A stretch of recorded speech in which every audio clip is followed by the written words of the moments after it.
90 দশকের ব্যস্ত নায়িকাদের কাতারে ছিলেন নায়িকা সোনিয়া। তার অভিনীত বেশ কিছু ছবি ছিল ব্যবসা সফল। 50টিরও বেশি ছবিতে তিনি অভিনয় করেছেন।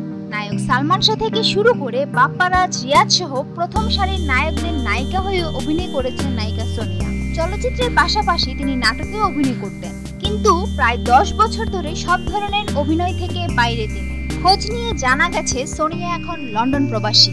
সেখানেই তিনি চিরায়ত বাঙালি নারীর মতো সংসার আগলে সংসারী হয়েছেন। পাশাপাশি স্থানীয় বাঙালি কমিউনিটির মাধ্যমে বিভিন্ন সাংস্কৃতিক কর্মকাণ্ডের সঙ্গেও জড়িত আছেন। সেখানে তিনি হাসি নামেই সবার কাছে পরিচিত। কয়েক বছর আগে বিয়ে করে প্রবাসী স্বামীর হাত ধরে লন্ডনে পাড়ি জমিয়েছিলেন। বর্তমানে এই অভিনেত্রী লন্ডনের নাগরিক হিসেবে সেখানে বসবাস করছেন। বৈবাহিক জীবনে সোনিয়া 3 সন্তানের জননী। সোনিয়ার নিজস্ব ফেসবুক ঘেঁটে দেখা গেছে সোনিয়া ধর্মকর্মে বেশ মনোযোগী, সবসময় পর্দা করেই চলাফেরা করেন।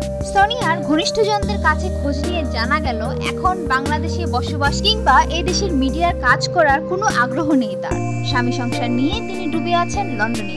কবে দেশে ফিরবেন সোনিয়া সেটাও নিশ্চিত করে বলতে পারেন।